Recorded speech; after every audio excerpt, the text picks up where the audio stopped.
Jangan lupa subscribe and share. Sama tahu nih Kang, kalau dari tenaga honorer yang ada di Indonesia itu mayoritas yang termasuk salah satu sebagian besarnya itu adalah tenaga pendidik atau guru. Nah, kira-kira udah gimana nih Kang sejauh ini update soal penyelesaian honorer ini Kang? Oke, baik. Jadi gini, pertama ya mungkin kita harus lihat ke belakang dulu, mundur ke belakang. Sudah hampir 12 tahun ini tidak ada pengangkatan PNS dari honorer. Jadi cukup lama sekali. Yep. Dan boleh kita katakan bahwa kebutuhan negara dalam merekrut pegawai, karena kalau kita bicara CPNS atau ASN itu namanya adalah pegawai negara, maka tentu harus benar-benar mempertimbangkan kebutuhan. Artinya di sini adalah negara butuh. Nah, dalam konteks hari ini kita bicara honorer adalah pendidik dan tenaga kependidikan dulu ya. Utamanya adalah guru. Maka dihitung-hitung sampai 2024 kebutuhan guru itu adalah kurang lebih sekitar 1 juta, lebih sedikit.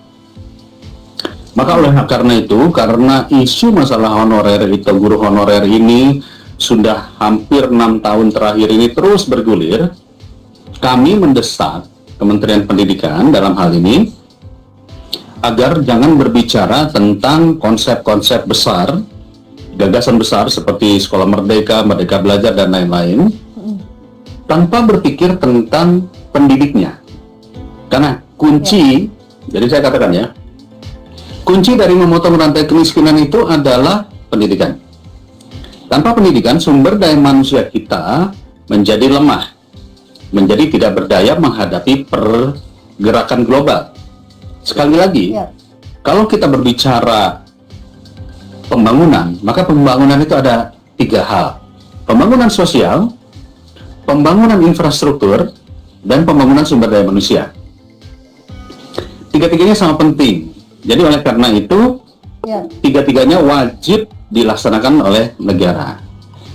Nah, pendidikan, kunci utamanya adalah guru. Karena tanpa guru, pendidikan tidak akan bisa tertransfer kepada peserta didik kita atau anak-anak kita, siswa. Oleh karena itu, kami meminta agar sebetulnya berapa sih kebutuhan guru dan tenaga pendidikan. Dan akhirnya, menurut data dari Kemendikbud, kita membutuhkan sekitar 1 juta. Nah, 1 juta ini memang kalau kita jujur, hampir 70% guru dan tenaga pendidik itu adalah honorer yang terjadi. Oke. Ya, boleh dikatakan hanya 30%. Ya, mungkin hanya 30% PNS-nya. Oleh karena itu, kita berharap tolong kebutuhan ini diisi apapun caranya dengan pegawai negara, karena negara bertanggung jawab.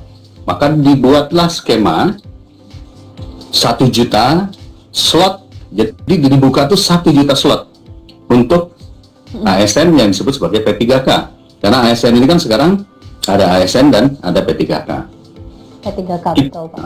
Kita sudah bersyukur. Artinya kita bersyukur ini berarti ada kemajuan dari pemerintah untuk memberi ruang. Padahal di tempat lain, silakan boleh dicek, susah sekali untuk membuka slot PNS ini. Negara selalu mengatakan bahwa biaya beban negara untuk membiayai gaji pegawai atau katakanlah belanja pegawai itu cukup besar, bisa 60%-an. Ya, termasuk di daerah. Di daerah juga mungkin belanja pegawai saja itu bisa mencapai 60-70% rata-rata. Sehingga sisanya yang 40% itulah yang disebut sebagai belanja pembangunan.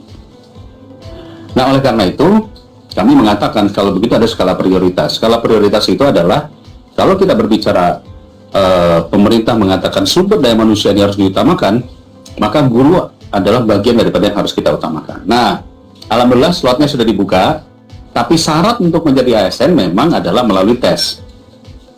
Itu syarat. Maka pada saat itu kami pun membuka tes dengan berbagai pertimbangan. Kami minta kepada pemerintah afirmasi. Afirmasi itu artinya yang usianya sudah tua, yang sudah mengajar lebih dari sekian tahun, yang berada di daerah perbatasan, macam-macam lah afirmasi sudah diberikan. Ternyata masih banyak yang nggak lulus juga, ya kan? Nah, kami minta tes ulang lagi. Artinya apa? Artinya beri kesempatan yang tes ini sampai lulus, kira-kira gitulah.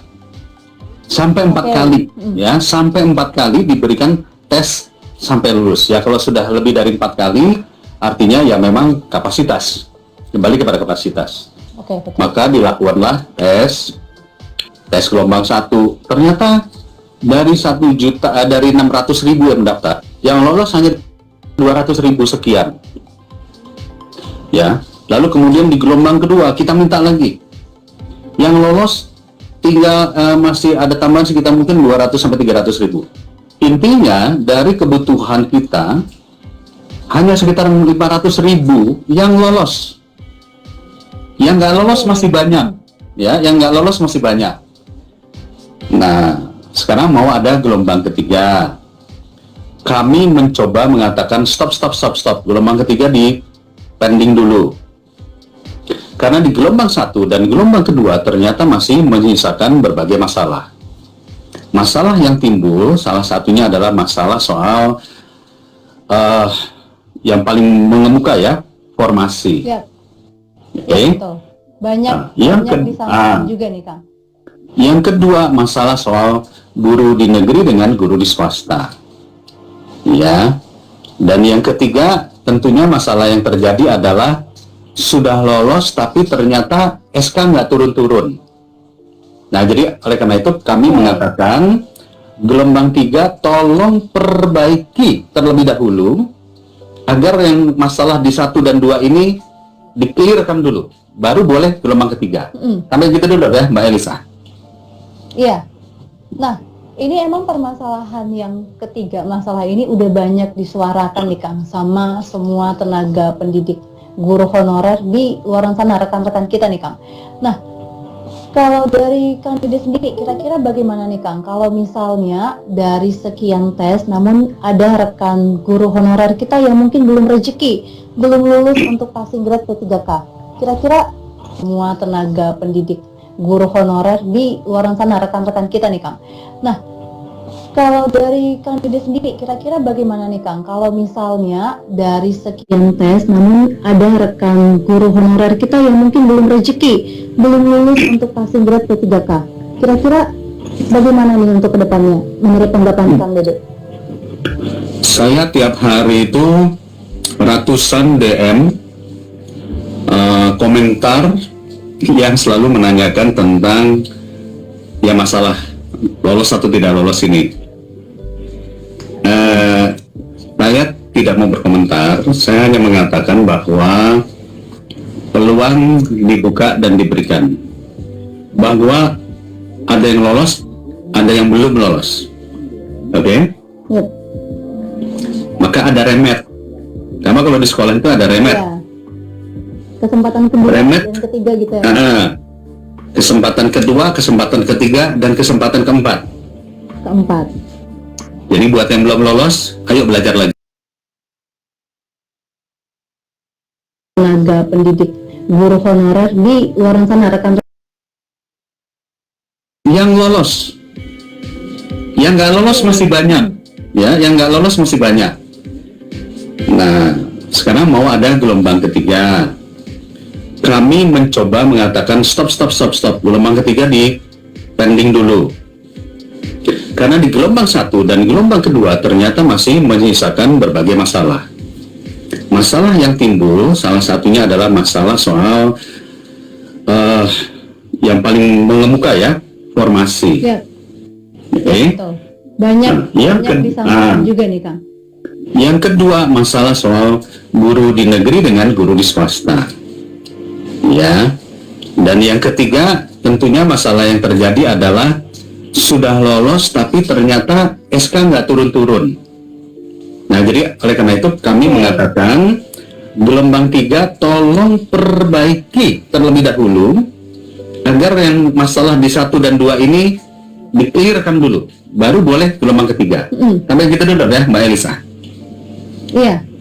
Nah, Ini emang permasalahan yang ketiga, masalah ini udah banyak disuarakan nih Kang sama semua tenaga pendidik guru honorer di luar sana, rekan-rekan kita nih Kang. Nah, kalau dari Kang Dede sendiri, kira-kira bagaimana nih Kang? Kalau misalnya dari sekian tes, namun ada rekan guru honorer kita yang mungkin belum rezeki, belum lulus untuk passing grade P3K. Kira-kira bagaimana nih untuk kedepannya, menurut tanggapan Kang Dede? Saya tiap hari itu ratusan DM komentar yang selalu menanyakan tentang ya masalah lolos atau tidak lolos ini. Saya tidak mau berkomentar, saya hanya mengatakan bahwa peluang dibuka dan diberikan, bahwa ada yang lolos, ada yang belum lolos. Oke? Yep. Maka ada remet. Karena kalau di sekolah itu ada remet. Ya. Kesempatan kedua Remet. dan ketiga gitu ya. Kesempatan kedua, kesempatan ketiga, dan kesempatan keempat. Jadi buat yang belum lolos, ayo belajar lagi. Oke, belajar lagi Ini sampai motivasi ya Kang ya. betul. Karena hal yang sama juga kita berikan kepada murid-murid dan siswa kita. Kalau mereka nggak lolos, ada remet. Bukan berarti langsung kita, oh Anda buang masuk kotak, enggak. Ada remet, ada tes ulang. Kalau tes ulang 1, 2, 3, dan 4 ternyata nggak lolos juga, berarti mungkin memang dia yang tidak bisa beradaptasi. Karena apa? Karena ratusan ribu lainnya bisa. Jadi saya juga harus menjelaskan kepada kawan-kawan, tidak bisa satu persatu permasalahan di DM kepada saya. Saya begini, saya begitu, saya begini, saya begitu. Agak sulit karena DPR itu lebih kepada fungsi kebijakannya. Memang ada masalah teknis, masalah soal online, masalah soal upload, masalah soal waktu, itu kita bisa perbaiki dan sudah kami minta. DPR sudah membuat panja pada saat itu, panja guru dan tenaga pendidikan GTK yang memberikan rekomendasi-rekomendasi bahwa satu masalah afirmasi termasuk yang disabilitas, ya guru-guru disabilitas. Lalu termasuk juga guru-guru yang berada di daerah-daerah 3T, perbatasan dan lain-lain, yang nggak mungkin. Masuk afirmasi ya Kang? Itu semua harus diafirmasi, ya kan? Dan kita tidak mungkin menstandarkan semua guru, kita sebut saja yang di ibu kota dengan yang ada di wilayah Papua, standarnya sama, nggak mungkin. Karena daerah infrastrukturnya pun berbeda. Nah, jadi tetap harus ada afirmasi. Kalau afirmasi yang memberikan adalah saya, tentu saya pengennya udah lulusin aja semua, baru nanti kita didik, kira-kira gitu. Tapi ternyata ada undang-undang lain, ya, ada undang-undang seperti kayak undang-undang ASN dan lain-lain, BKN dan sebagainya yang itu di luar domain saya, gitu Mbak. Benar.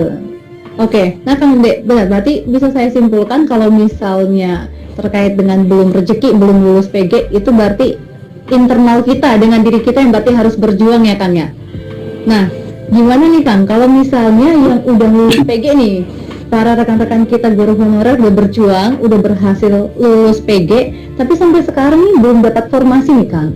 Kira-kira gimana nih pengawasan dari Komisi 10 dan dari pandangan dari Kang Dede sendiri? Nah, ini masalah formasi juga sebuah isu besar yang harus kita selesaikan bersama-sama. Pertama, formasi itu dibentuk berdasarkan usulan pemerintah daerah. Pemerintah daerah mengusulkan bahwa perlu guru dan tenaga pendidikan sejumlah, let's say satu kabupaten 6.000 lah misalnya gitu ya. Maka mereka mengusulkan kepada Kemendikbud, kepada Dapodik. Nah, dari jumlah total seluruh Indonesia, mestinya formasi yang siap itu adalah 1 juta, mestinya. Ya. Kami di DPR meminta Kementerian Keuangan siapkan anggarannya jika 1 juta guru dan tenaga pendidik ini diterima. Maka pemerintah melalui Kementerian Keuangan mengatakan kita siapkan melalui DAU sekitar 19 triliun. Nah, ini masalah keduanya muncul, yaitu pemerintah daerah awalnya mengira ada tambahan dana lagi nih khusus untuk guru, iya kan? Ternyata tidak ada tambahan dana, yang ada adalah DAU yang diturunkan kepada daerah, itu dianggap sudah masuk di situ. Jadi mungkin saya sampaikan pada Elisa, kawan-kawan juga tahu, turunnya pemerintah pusat ke daerah itu dananya ada namanya DAK dan DAU ya, di luar bagi hasil dan sebagainya. Nah, anggaran pendidikan yang 20%, saya harus sampaikan juga, hampir 70% lebih dari 20%-nya APBN, ya, yang anggaran pendidikan, 70%-nya turun ke daerah dalam bentuk DAU dan AK pendidikan. Jadi DAU dan DAK pendidikan itu harus digunakan oleh pemerintah daerah untuk fungsi pendidikan, apakah itu memperbaiki sekolahnya, gaji guru, tunjangan, dan lain-lain. Nah, kadang-kadang kawan-kawan pemerintah daerah pun di daerah itu menganggap kalau dana DAK DAU sudah masuk APBD, itu sudah otomatis menjadi milik APBD. Sehingga mereka bisa bikin jalan dengan itu, mereka bisa bikin rumah sakit dengan itu, bisa bikin yang lain dengan itu. Nah, itu sebabnya ada kalimat dari Kementerian Keuangan yang disebut sebagai earmarking. Earmarking itu artinya langsung tidak boleh digunakan untuk yang lain kecuali gaji guru. Kira-kira gitu. Ya, tetapi daerah ternyata punya beban tambahan. Masalahnya bukan digaji lagi, ada yang namanya tunjangan dan sertifikasi. Itu menjadi beban daerah. Ya, tentu beragam besarannya. Ada yang misalnya tunjangannya 1 juta, ada yang tunjangannya 2 juta, ada yang tunjangannya hanya 400.000, 500.000, tergantung keuangan daerah. Nah, pemerintah daerah mengatakan kalau kami harus mengeluarkan tambahan itu juga, maka kami hanya bisa bertahan memberikannya 6 bulan atau 1 tahun. Tahun depan kami nggak tahu lagi duitnya dari mana. Kira-kira gitu, ya. Jadi itulah yang membuat informasi di daerah oleh Dinas Pendidikan yang tadinya pesennya 6.000 langsung dikurangi hanya tinggal 1.500 atau 2.000, karena mereka khawatir mereka tidak punya dana untuk memberikan tambahan tunjangan atau yang lain-lainnya, karena kan di daerah pasti ada tunjangan. Ini yang belum ketemu, Elisa. Maka dari itu kami melalui Panja dan juga melalui rapat kerja dengan Menteri, kami mengatakan selesaikan segera urusan Kementerian Keuangan, Kementerian Dalam Negeri, karena urusan Pemda kan dalam negeri, ya kan? Dan juga Kemenpan RB, urusan BKN ini, urusan pengangkatan, dan Kementerian Pendidikan, karena usernya nanti adalah Kementerian Pendidikan, yang memberi jabatan adalah BKN dan Menteri Pan RB, yang memberi uang adalah Kementerian Keuangan. Aturan main Pemda adalah di Kemendagri. Jadi gitu. Saling bersinergi ya Pak ya? Nah, kalau saya sih melihat, supaya ini kawan-kawan yang menonton saat ini, permasalahannya memang koordinasi lintas kementerian hanya melihat pada sasaran ide besarnya saja, tetapi tidak melalui sebuah kajian akademik tentang bagaimana implementasi kebijakan itu akan sustain. Karena kalau sudah diangkat, maka akan menjadi tanggung jawab negara seterusnya. Nah, makanya kami beri waktu sebelum gelombang ketiga, tolong ini pelajari SWOT, strength, apapun juga analisisnya, mengenai sustainability-nya. Kalau sudah diangkat, nggak bisa di tengah jalan tiba-tiba nggak diberikan haknya. Inilah makanya depending, gitu Elisa. Oke. Nah Kang, sedikit nih Kang, menarik nih. Saya juga akhirnya dapat pemahaman nih terkait gimana sebenarnya masalah, makanya formasi itu bisa menimbulkan mungkin depending pengangkatannya hingga sampai saat ini. Tapi apakah nanti Kang, saya juga dapat informasi udah baca-baca juga di berita kalau misalnya nanti di tahun ini akan ada rekrutmen kembali untuk P3K di tahun 2022 ini, Kang. Nah, apakah akan ada perbedaan atau perbaikan dalam penetapan formasinya nanti, Kang? Ya, kalau formasi ini kan usulan daerah ya. Formasi itu mau guru, maka dia diusulkan dari daerah. Dan yang paling penting, memang yang sering saya temukan adalah, misalnya contoh begini, guru ini pendidikannya adalah guru pendidikan apa ya, guru pendidikan PGSD lah ya. Tapi kebetulan formasi di wilayah sekitarnya dia membutuhkannya adalah guru untuk sebut saja guru matematika. Maka dia ngelamar guru bahasa Inggris, guru matematika misalnya gitu ya. Nah, sistem ini kan mesin ya, Eliza ya. Jadi tidak punya kebijakan. Begitu dia kemudian sistem melihat bahwa dia latar belakangnya adalah PGSD, sementara yang dilamar adalah guru matematika, otomatis sistem akan menolak. Karena tentu portofolio, track record belajar dan kemampuannya juga ya harus sesuai dengan yang apa namanya, sertifikat pengalamannya. Jadi oleh karena itu juga saya harus menyampaikan kawan-kawan hati-hati untuk meng-apply hanya karena pengen buru-buru dapat formasi, meng-apply sesuatu yang bukan kualifikasinya, standar kualifikasinya. Tetapi memang masalah formasi ini sekali lagi tadi pemerintah daerah nggak berani mengeluarkan sebanyak-banyaknya formasi karena takut keuangannya. Nah, yang kedua, masalah yang kedua adalah formasi itu juga kalau bisa di-apply sesuai dengan kapasitasnya. Jangan mencari yang di luar kapasitasnya, karena mesin sekali lagi tidak berpihak. Yang berpihak itu adalah kebijakan, afirmasi namanya, ya.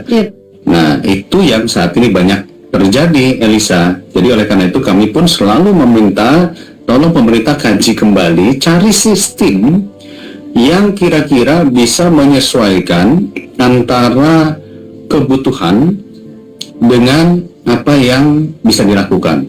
Karena tidak semua guru ketika dia apply ke sekolah, dia mungkin pendidikannya misalnya ekonomi, tapi karena di sekolah yang ada adalah guru penjas, ya dia ambil itu. Nah, ini yang kami sebut sebagai afirmasi. Artinya, tolong ada beberapa poin. Tolong dahulukan mereka yang memang sudah mengajar lebih dari 5 tahun.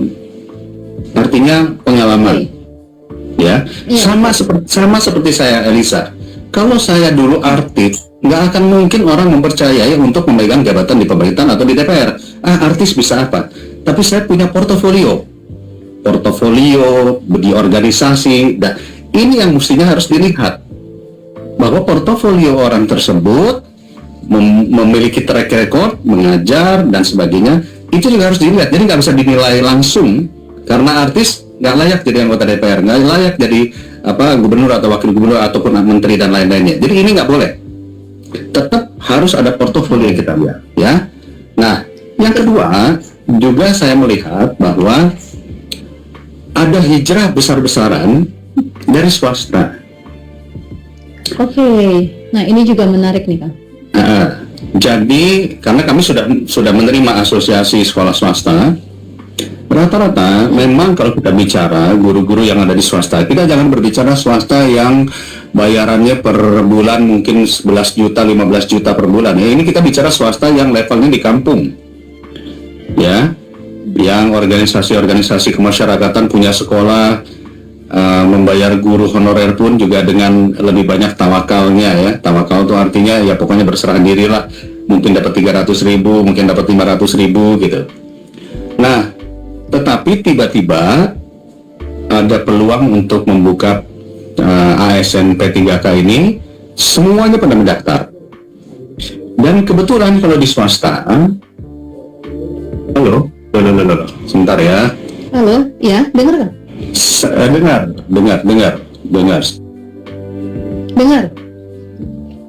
Aman. Ya.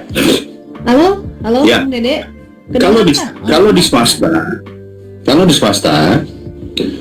kadang-kadang cukup rekomendasi ketua yayasan saja, mereka udah boleh katakanlah mendapatkan apa sih ya, saya lupa namanya, bukan SK pengangkatan ya, atau mungkin saya lupa namanya apa gitu ya.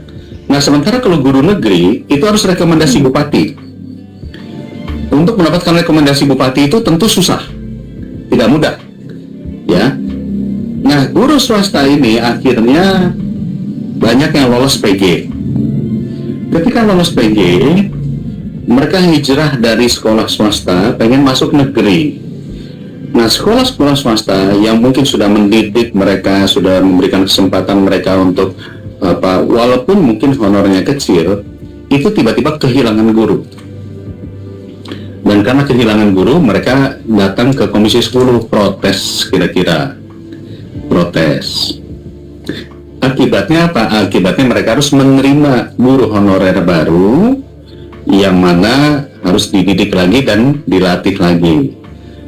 Nah, sementara guru yang tadi dari swasta ketika lolos PG itu langsung oleh swasta dianggap mengundurkan diri, keluar. Di sekolah negeri belum ketampung karena tadi formasi. Iya. Maka kami juga meminta kepada Kemendikbud agar yang lolos PG ini didahulukan dengan cara mencari katakanlah posisi-posisi fungsional terlebih dulu. Mungkin tidak mengajar, tapi misalnya ditaruh di bagian kearsipan atau apa. Tetapi artinya harus ada tempat penampungan dulu buat mereka sampai formasi nanti terbentuk. Ya, karena udah lolos. Kalau sudah lolos tes dan sebagainya itu diutamakan. Tetapi kalaupun kemudian ada lagi solusi kedua, yaitu namanya diperbantukan kepada swasta. Jadi gajinya tetap dari pusat, tapi sementara diperbantukan di sekolah swasta tempat dia mengajar. Supaya apa? Supaya dia tetap mendapatkan haknya sebagai P3K, ASN, tapi sambil menunggu formasi dia tetap mengajar di sekolah lamanya. Itu juga solusi, dan ini sekarang sedang dipertimbangkan oleh pemerintah. Gitu. Ini ada yang balas yang komen juga nih Kang, setuju sekali untuk mendahulukan yang sudah lulus PG. Nah, mungkin nih Kang Dede kita masuk ke balas untuk baca komentar-komentar ya Kang ya, pertanyaan dari rekan-rekan guru yang mungkin juga udah mengikutin live kita dari tadi nih Kang. Ya. Ini kan aku coba rekap dulu. Ada pertanyaan dari Febriani Lisda. Pertanyaannya gini Kang, Pak, pengangkatan guru PG berdasarkan kuota atau formasi? Nah, gimana nih Kang? Pengangkatan guru PG berdasarkan kuota atau formasi? Gimana nih Kang Dede? Menurut saya kalau disebut kuota nggak ada ya, istilah kuota itu tidak ada. Yang ada tadi formasi yang dibuka dan formasi yang sanggup, dalam tanda kutip tadi permasalahannya, sanggup dibayar oleh pemerintah daerah. Ya. Oke. Jadi mungkin saya pernah didatangi oleh katakanlah kawan-kawan dari asosiasi ataupun juga perkumpulan guru-guru honor lulus PG tapi belum penempatan. Mereka juga menanyakan kepada saya, bagaimana Pak? Saya menjawab, kewajiban pemerintah lolos PG itu adalah penempatan. Nah, pemerintah ini kan bukan pemerintah pusat saja, ada pemerintah daerah. Betul. Pemerintah daerah, permasalahan utamanya adalah ketika DAU turun yang kemarin ini earmarking, mereka sudah keburu mengetok APBD 2022 ini. Oke. Oleh dengan DPRD sudah diketok. Mereka berpikir ada tambahan DAU, ternyata tidak. Nah, DAU ini ketika menjadi tanggung jawab, maka mereka mengatakan harus masuk dalam pembahasan APBD di 2023 baru bisa disisihkan. Jadi kalau kita runut, telatnya informasi dari Kementerian Keuangan kepada daerah mengenai alokasi earmarking ini. Iya. Sehingga daerah udah ngetok, tahu-tahu turun aturan. Mereka udah Iya. spread dananya tuh udah dibagi-bagi ke sana kemari untuk urusan-urusan pembangunan lainnya. Sehingga mereka hanya sanggup memberikan tunjangan, ada yang 1 tahun, tapi nggak ada yang, oh kami sanggup semuanya. Maka dari jumlah formasi itulah, misalnya 6.000, sama mereka dibikin hanya 1.500 atau 2.000. Dengan catatan nanti ketika APBD 2023, baru mereka akan buka formasi plus tunjangan-tunjangan yang menjadi kewajiban daerah. Ini masalah terbesar sebetulnya Mbak Elisa, ya memang duit yang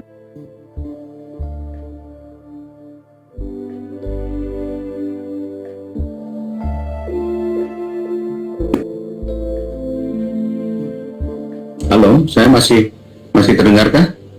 Halo? Kang Dede? Yuk, Ya, masih. Yuk. oke. Tadi Dengar, Kang. saya Aman. sampaikan sudah Tidak ada kendala. terdengar? Oke, Kang. Ya, Sudah terdengar, Kang? baik. Nah, mungkin kan berarti sedikit.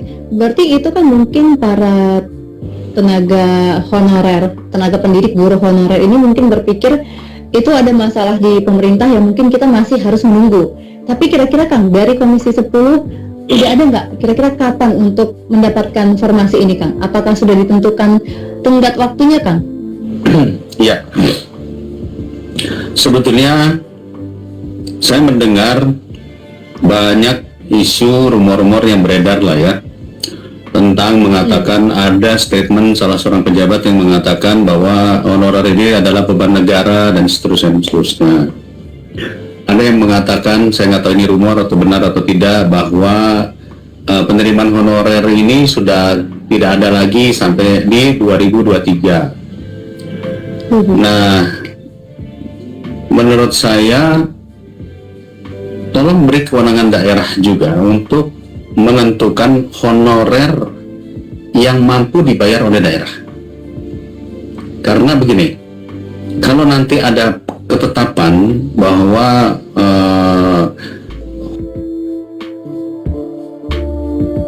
honorer tidak ada lagi,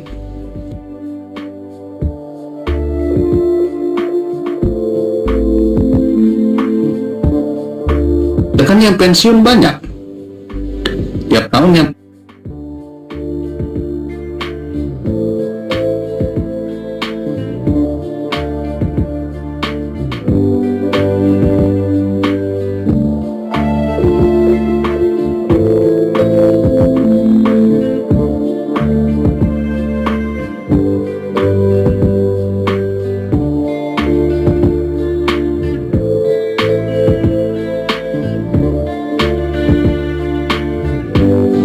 karena begini, kalau nanti ada ketetapan bahwa honorer tidak ada lagi, kan yang pensiun banyak tiap tahun yang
Ya mas, halo mas. Ya, ya, ini lagi reconnect lagi mas. Di DPR hujan. Nah, ini sinyalnya emang nggak tahu, lagi hujan juga sih kayaknya di sini. Nah, ini langsung mau reconnect lagi bang. Ya. Oke, astaga.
terus deh.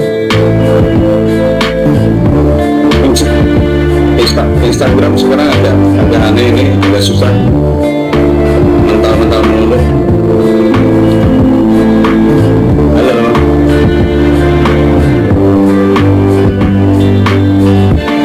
Ya, halo.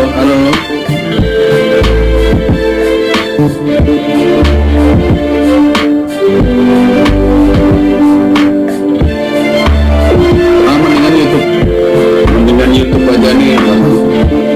Ya, saya dengar suara saya. Ya, dengar suara saya.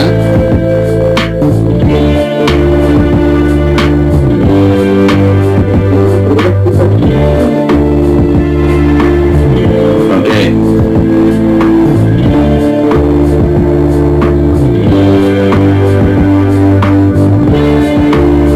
Oh gitu ya. Tapi saya mendengar ini. Halo.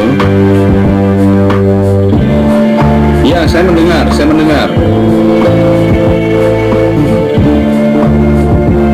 Oh, delay. Ya, saya nggak lihat gambar, yang penting dengar suara aja ya. Soalnya kadang-kadang ini nggak tahu yang salah Instagramnya atau signal kita atau apa. Bisa bayangkan nih, di Jakarta saja antara di DPR dengan Jakarta Selatan bisa seperti ini.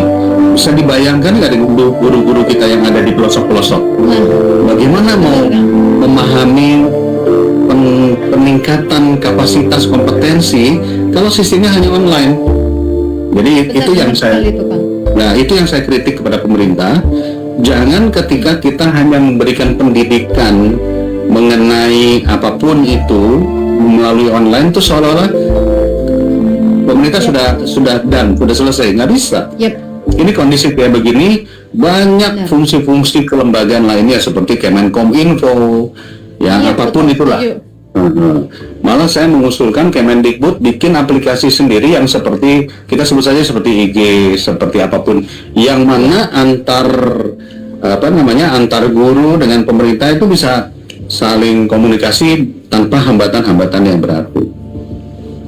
Betul sekali, Kang. Ini sebenarnya sangat disayangkan ya, kita sempat terputus padahal tadi pembahasan kita lagi seru banget nih, Kang. Jadi udah sempat. Ya, nggak apa-apa. Yang penting nanti di-share ulang. Iya, dan emang lagi kondisi juga di sini lagi hujan, Kang, di DPR juga sinyalnya lagi error.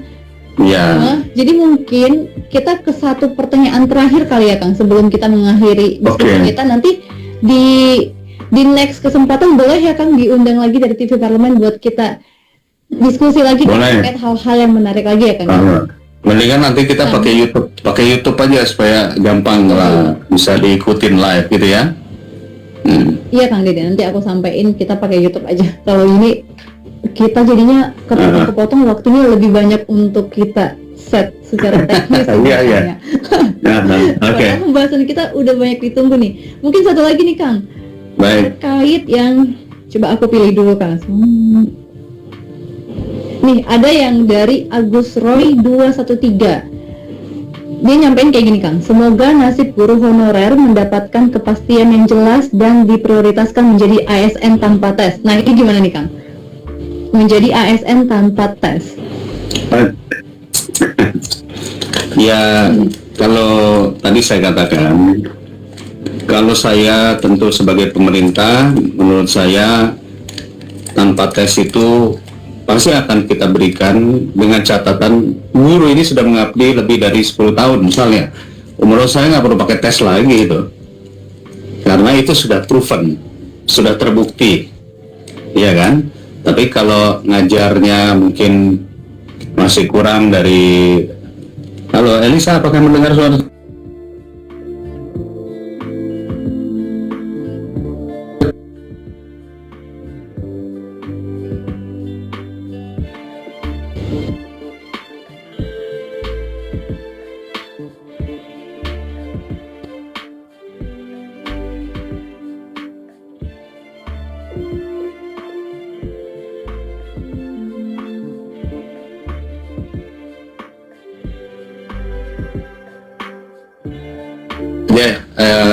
yang lain yang bisa kita share sama-sama.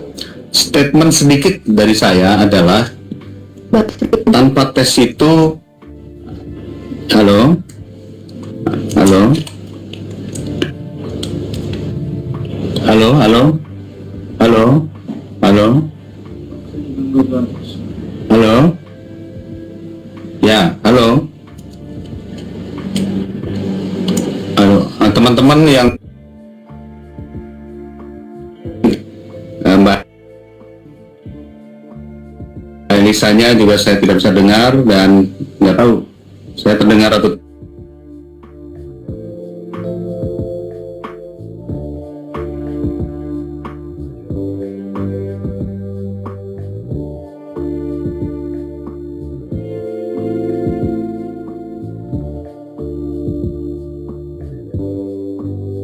halo,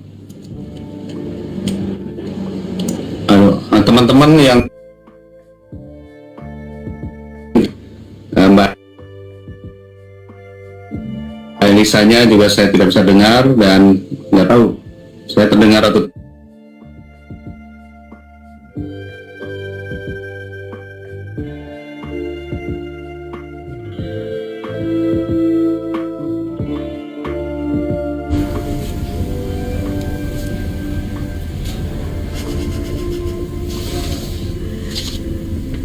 Aduh, ini sinyal ini. Iya, sinyalnya lagi error juga.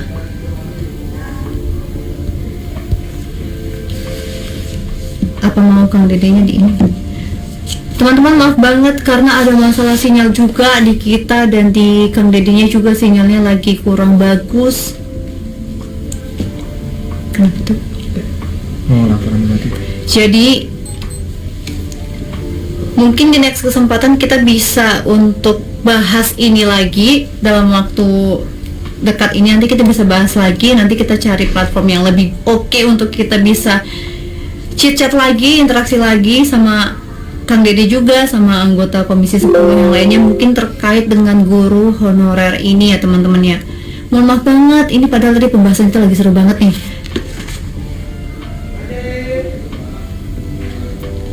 Nah, Kang Dede belum ada join lagi, kayaknya sinyalnya juga error. Nah, buat teman-teman yang mungkin masih setia untuk tetap join di kita,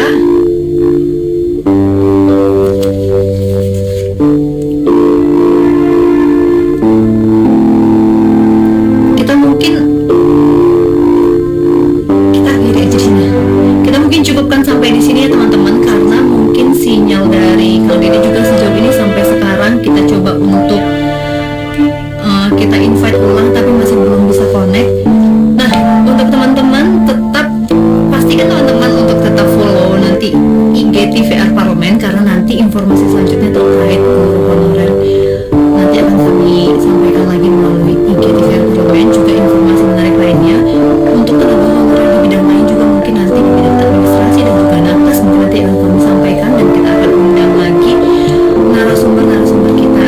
Nah, aku mau coba pantun nih sedikit untuk menutup pertemuan kita pada hari ini. Jalan-jalan ke kota Medan. Jangan lupa mengajak teman. Jangan kita kehilangan harapan meskipun banyak tantangan.